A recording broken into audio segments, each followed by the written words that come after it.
Es un gusto saludarles en esta ocasión, ya que queremos compartir un mensaje de la palabra de nuestro Dios. Siempre es grato cuando nos acercamos con ese deseo de aprender de Dios, de su palabra y sobre todo aplicarla a nuestra vida. Esta es la segunda ocasión de Semana Santa que nos toca la pandemia, pero queremos compartir un mensaje de la palabra de Dios que nos muestra a nuestro Señor Jesucristo como Rey. Todos nosotros sabemos que Jesucristo es Rey. No hay duda para nosotros los creyentes de que Él es. Incluso cantamos Jesús es mi Rey soberano y tantos himnos más que tienen que ver con ese sentido. Jesucristo es el Rey, como el Rey ya viene, por ejemplo. En esta ocasión quiero compartir algo que a mí ha llamado la atención en esos últimos días. Y podríamos decir Rey por derecho propio. Rey por derecho propio. Cuando nos acercamos a esta última semana de la vida de nuestro Señor Jesucristo, encontramos que se abre la semana con una marcha, con una entrada que le llamamos la entrada triunfal. Una semana esplendorosa, pero en ese pasaje encontramos que nuestro Señor Jesucristo es proclamado Rey. Tal vez no en la forma legítima para la gente en ese momento, pero queremos decir que desde 800 años antes, los profetas pudieron ver que Jesucristo es Rey. Isaías presenta en el capítulo número 9 que Jesucristo es el niño que nace, pero el imperio que él tiene dilata. Y dice, y lo dilatado de su imperio no tendrá fin. Entonces Isaías está mirando al niño que llega a ser rey, pero que su imperio es eterno. Zacarías, en una forma más pictórica, más colorida, lo muestra sobre un pollino. Lo presenta en una entrada triunfal y dice el pasaje, manso, justo, humilde y salvador. ¿Y qué decir de Miqueas cuando lo presenta como una persona que nace en un pueblo insignificante, en un pequeño pueblecillo, pero que es un rey que sobresale a pesar de las circunstancias de su nacimiento y del lugar donde tiene que nacer? Cuando nosotros nos acercamos a la Escritura, podemos ver que Jesucristo es presentado de distintas maneras. Por ejemplo, Juan lo presenta como Dios. Lucas lo presenta como Salvador. Marcos lo presenta como siervo, pero Mateo lo presenta como Rey. ¿Por qué llevaron a la muerte a nuestro Señor Jesucristo? ¿Por qué lo masacraron? ¿Por qué hicieron todo un escándalo para que Él pudiera morir? Yo creo que era un tanto normal, porque los judíos y especialmente los fariseos no podían aceptar que una persona pudiera proclamarse rey y sentarse en el trono de David. Mucho menos que se proclamara o autoproclamara Dios, el Rey eterno, el Rey de los siglos. Pero al acercarnos a la Escritura, queridos hermanos, quiero decirles que hay varias evidencias que nos van a mostrar la legitimidad de nuestro Señor Jesucristo hacia el trono. 3 evidencias quiero mostrar a ustedes en este momento. La primera se encuentra en Mateo capítulo 1, versículo 1. Mateo capítulo 1, versículo 1. Dice así: libro de la genealogía de Jesucristo, hijo de David, hijo de Abraham. Esta es una forma muy interesante de abrir una charla, pero no solamente la abre, hace una declaración contundente. Libro de la genealogía de Jesucristo, hijo de David. ¿Por qué Mateo comienza con una genealogía? ¿Por qué Mateo tiene que presentarnos un pensamiento que para nosotros no es tan normal? Pero quiero decirles que en aquellos tiempos, había características muy interesantes donde una persona, para poder ocupar un puesto de rey, tendría que demostrar a través de una genealogía que él era candidato a ese puesto. Si no pertenecía a la genealogía de algún rey, entonces no tenía derecho a tal cosa. La legitimidad de un rey tendría que ver a través de una genealogía, y es por esto que Mateo lo presenta así. ¿De dónde se está desprendiendo el reinado de nuestro Señor Jesucristo? Directamente del reinado de David. Aunque debo de decir que hay 4 cosas importantes en una genealogía. Una genealogía servía para mostrar la identidad y el derecho al trono de un rey, si se trataba de reyes. Si se trataba de sacerdotes, era para demostrar la pureza del linaje sacerdotal.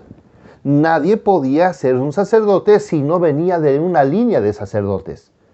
Tercero, para mostrar la identidad de una familia, tenía que demostrar a través de la genealogía de qué familia venía, de qué linaje, de qué tribu, de qué familia. Y por último, para que pudiese pertenecer al pueblo, tenía que demostrar que venía de una genealogía totalmente reconocida. Es por esto que cuando nosotros nos acercamos a la Escritura, podemos ver que nuestro Señor Jesucristo era un rey por derecho propio, porque la legitimidad del reinado se notaba en su genealogía. Quiero que ustedes noten varias cosas.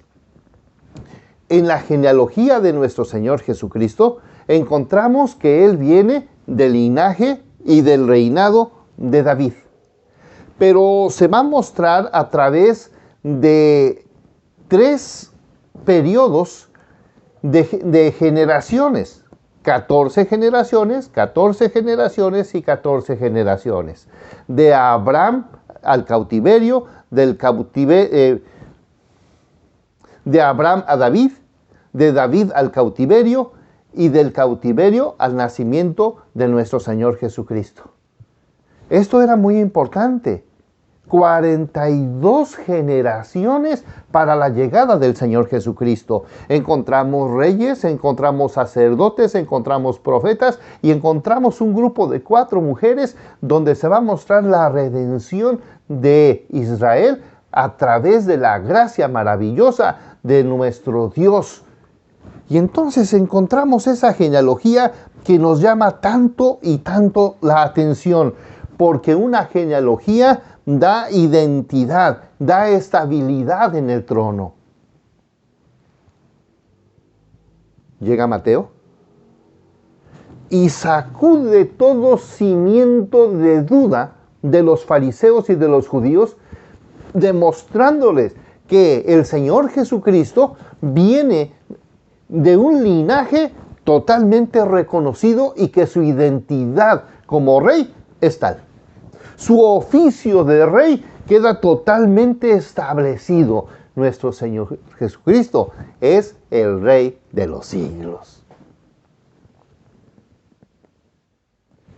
Imagínense qué cosa más interesante que la genealogía de Mateo, capítulo 1, y la genealogía de Lucas nos están presentando totalmente su identidad y su derecho al trono.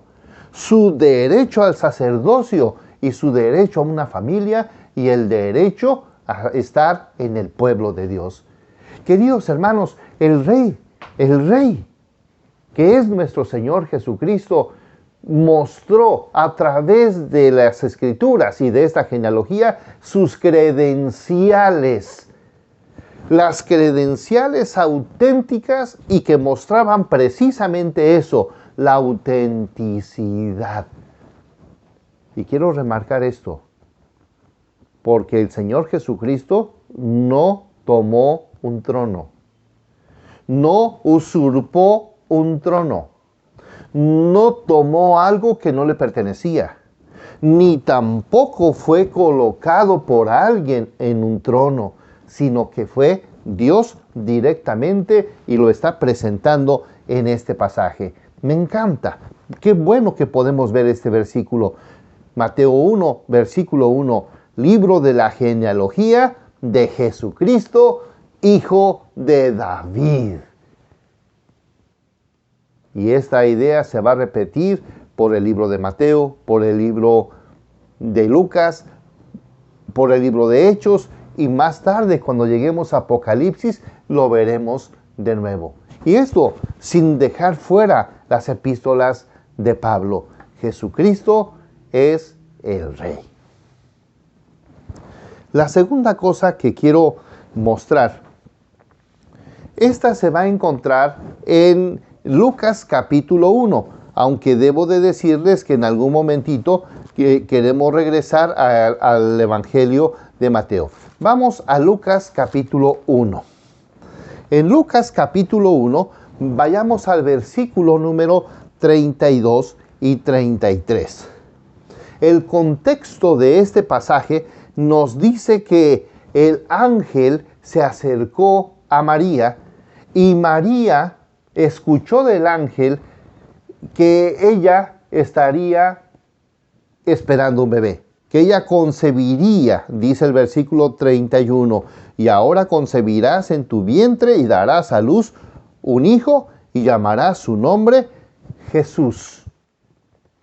En ese contexto, en el contexto de que llegue el ángel enviado de Dios, y le dice precisamente lo que va a suceder. Ese niño será grande. Yo aquí podría decir Jesucristo el Grande, Jesucristo Magno. Será llamado Hijo del Altísimo. Se mostrará su divinidad. Y el Señor Dios, escuchen esto, queridos hermanos, y el Señor Dios le dará el trono de David, su padre. El Señor Dios está otorgando el trono que un día el mismo Dios otorgó a David. Usted ha de recordar esto en alguna ocasión, porque en el Antiguo Testamento, en el tiempo del profeta y sacerdote Samuel, no había reyes en el pueblo de Israel. Sí había reyes en otros pueblos, pero no en el de Israel. Porque el rey auténtico, el rey que gobernaba todo, era directamente Dios. Y esto lo conocemos como la teocracia, el poder de Dios, Dios dirigiendo al pueblo, y esto no se nos debe de olvidar. Después, Samuel se enoja grandemente y dice: no es posible que el pueblo esté pidiendo esto porque está renunciando al gobierno de Dios. Lo consulta con Jehová de los ejércitos y le dice: Samuel, no te preocupes, no es a ti a quien estás rechazando, es a mí. Pero vamos a darles un rey. ¿Quieren un rey? Tienen que tener un rey. Y entonces llega un rey que se llama Saúl, el primer rey de Israel. Pero ese rey no tiene el corazón, el pensamiento y las actitudes que vienen de Dios. Solamente está pensando en sí Solamente está pensando en su persona, solamente está pensando en su prestigio, no está pensando en extender el reino en nombre de Dios, sino que él quiere servirse como rey y quiere llamar la atención solamente a su persona. Se le pone un profeta que es Samuel, y Samuel le está diciendo: debes hacer esto, debes hacer lo otro, pero en muchas ocasiones él renunció a escuchar la voz del profeta, que tenía la voz de Dios dirigiendo su vida, para que él tuviese la capacidad de dirigir al pueblo. Saúl destroza totalmente la imagen del rey esperado, del rey que Dios está queriendo que el pueblo pueda tener. Es desechado y Dios le dice a Samuel: ve con la familia de Isaí. Y llega a un pueblecito pequeño. Pasan todos los hermanos de David, pensando que alguno de ellos, tal vez el más grande, el más robusto, el más inteligente y tal vez el más atractivo, pudiese ser el próximo rey. Pero ustedes conocen, queridos hermanos, esta historia, este evento, y nos dice la Escritura que ninguno de ellos llenó los requisitos. Y entonces, triste, el profeta Samuel le dice a Isaí: ¿no tienes otro hijo? Sí, tengo uno, pero es muy pequeño. ¿Y dónde está? Está cuidando las ovejas. Pues que venga él. Y ese pequeño se convierte en heredero para el trono. Y dice la Biblia que David era un hombre conforme al corazón de Dios. Y este hombre, este rey, hace algo hermosísimo, porque regresa en un sentido la teocracia, Dios gobernando a su pueblo, Dios dirigiendo el futuro, las acciones de todo el pueblo, y David se encarga de ser un director, un rey, un pastor, alguien que busca siempre el beneficio del pueblo, pero siempre y cuando el pueblo estuviese cercano a Dios, y él se encarga de acercarlos a Dios a través de su testimonio, de su vida, de su reinado.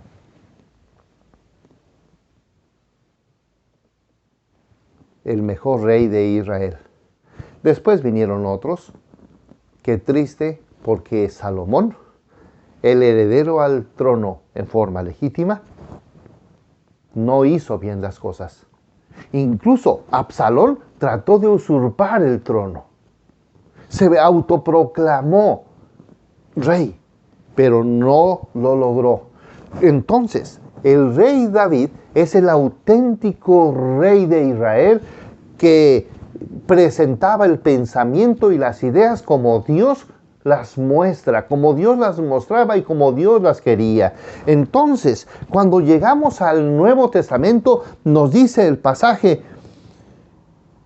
y el Señor Dios le dará el trono de David su padre. Lo coloca como heredero auténtico y directo al trono.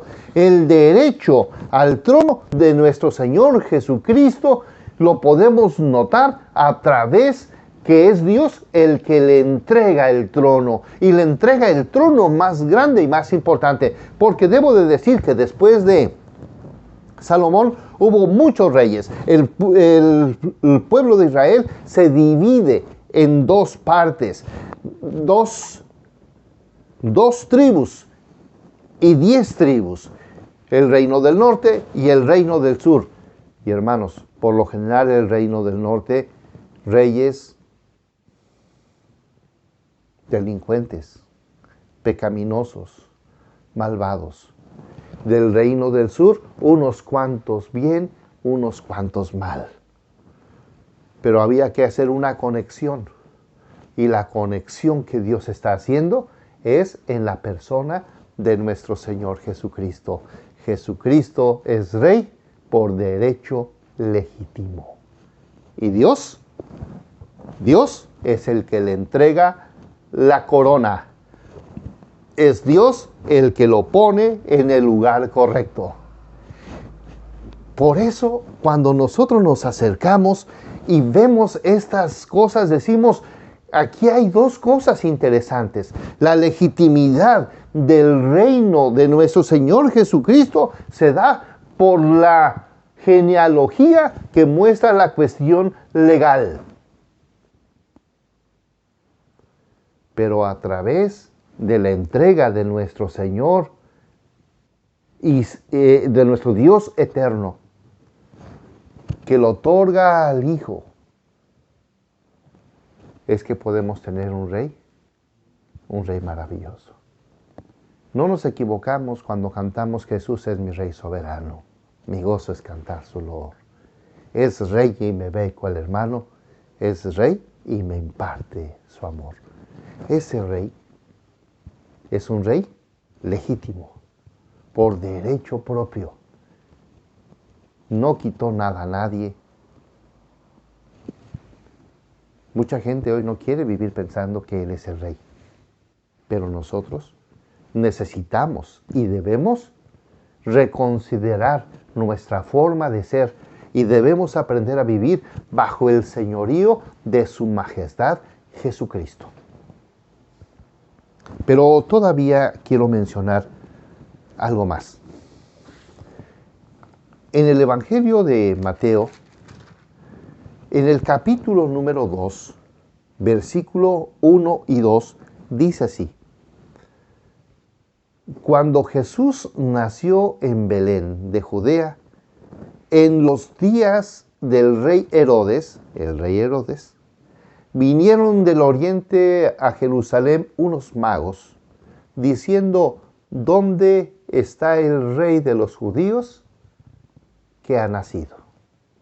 ¿Dónde está el rey de los judíos? Ellos preguntan, ¿dónde está el rey? Ellos no están dudando de su legitimidad. Ellos no están negando la legitimidad del nacimiento de un rey. Ellos están afirmando.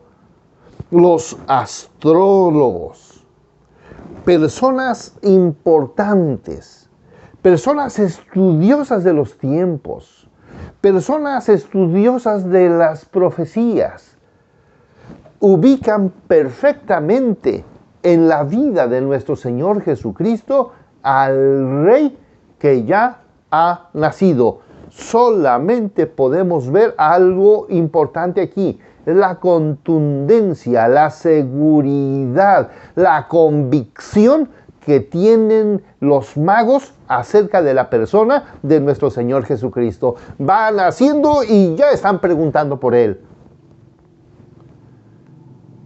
¿Dónde está el Rey de los judíos que ha nacido? Este pasaje normalmente nosotros lo presentamos para tiempos de Navidad.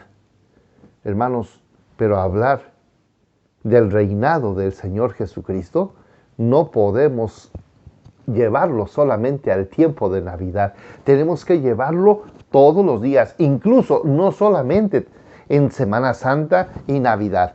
Todos los días tenemos que entender que el reinado de nuestro Señor Jesucristo es eficaz, es necesario y que tenemos que enseñarlo siempre.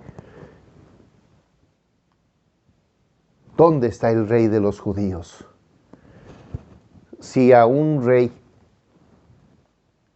le llegan y le preguntan dónde está el rey que acaba de nacer y no es su hijo.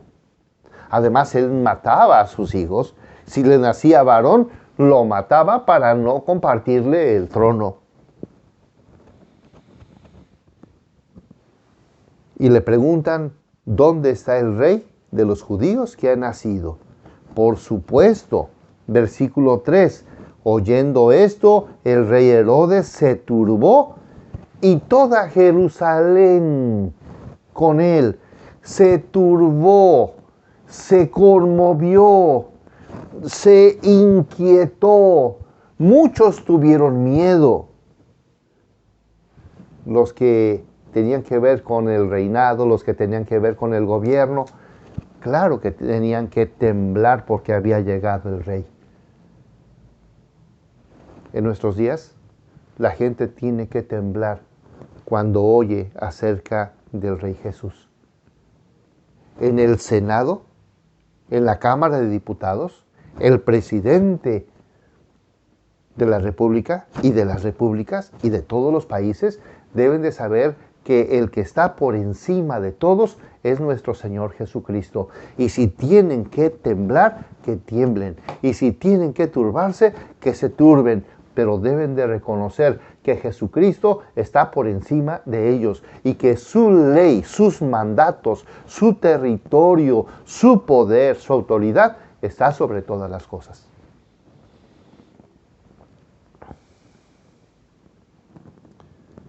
Dice el pasaje que se turbó él y se turbó todo Jerusalén. Apenas está naciendo el niño, apenas acaba de nacer el rey y ya está haciendo temblar a la gente. Hablar de un rey es hablar de alguien grande. Pensar en el rey es pensar en alguien especial. Ustedes y yo sabemos que en la historia ha habido muchos reyes y muchos han hecho atrocidades y no han sido justos como nos gustaría que fueran. El único que ha sido justo, sabio, santo, amable, manso, salvador es nuestro Señor Jesucristo. Pero Él resalta sobre cualquiera. Cualquier rey es una miniatura. Cualquier gobernante es pequeño en relación a nuestro Señor Jesucristo, que es el Rey. Y entonces los magos llegan y preguntan. Los hombres del pueblo, los gobernadores, los sabios, comienzan a investigar rápidamente y dicen efectivamente, Él tendrá que nacer y ya nació. Entonces los magos van a buscarlo y lo encuentran ya en una casa. Lo interesante de los magos es que no solamente buscaron al rey,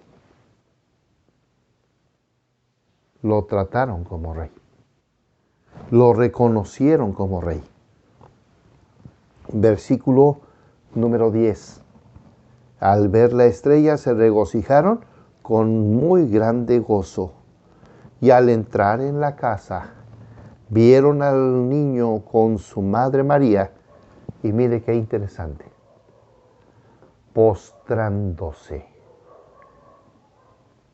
Este rey es digno de adoración. Cuando hablamos de magos, hermanos, estamos hablando de gente importante.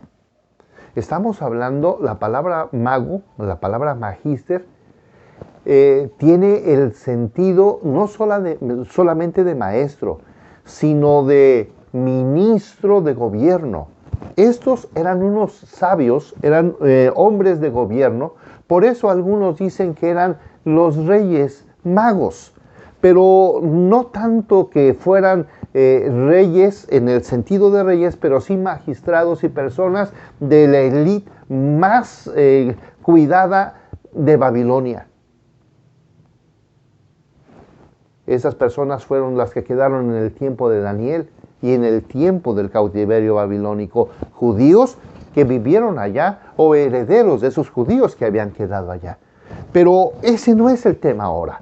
El tema es que estos hombres, con toda su sabiduría, con toda su investidura, con toda su autoridad, reconocen que Jesucristo es el Rey y se postran. Y recuerde usted que en el tiempo bíblico la postración era llegar hasta los mismos suelos para mostrar el reconocimiento de alguien mayor, de alguien totalmente superior a ellos. Y ellos, los grandes, los magos, los magistrados, los intelectuales, se tuvieron que postrar. Y yo estoy esperando, queridos hermanos, ese tiempo, cuando los grandes, los intelectuales, cuando los reyes, cuando los gobernadores, cuando las personas que están en eminencia puedan reconocer que Jesucristo es Dios para gloria de Dios Padre. Estamos iniciando la Semana Santa y estamos iniciando en un tiempo cuando el Señor Jesús entró victorioso en la ciudad y entró como rey. Durante esta semana estaremos hablando acerca del reinado de nuestro Señor Jesucristo. Y hoy, queridos hermanos, hemos visto la legitimidad del trono de nuestro Señor Jesucristo, la legitimidad de su persona al trono.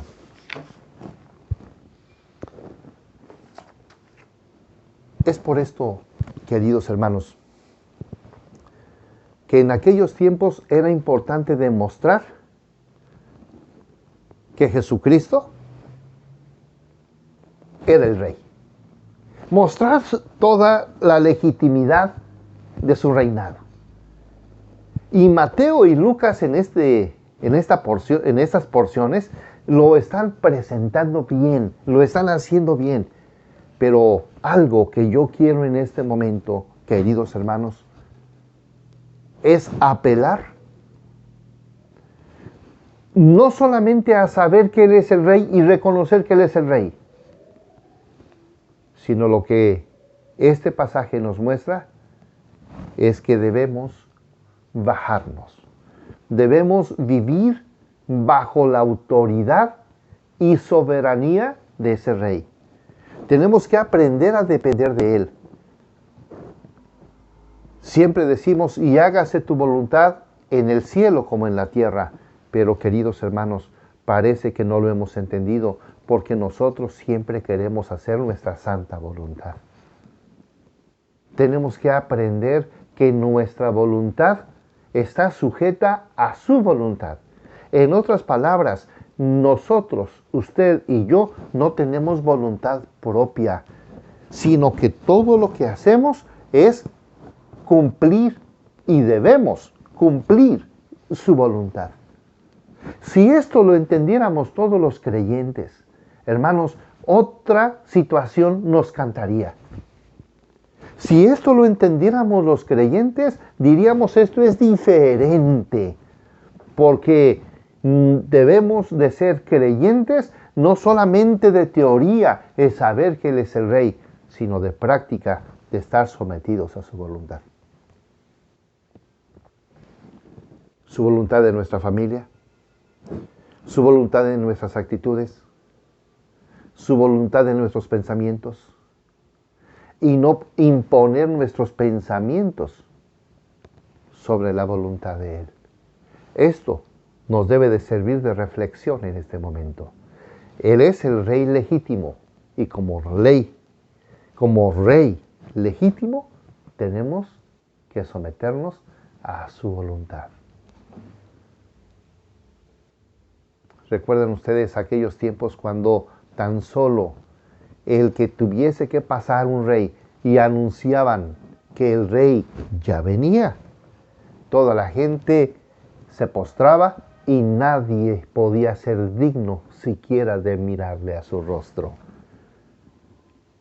Él es el Rey y nosotros debemos de vivir sometidos a su voluntad,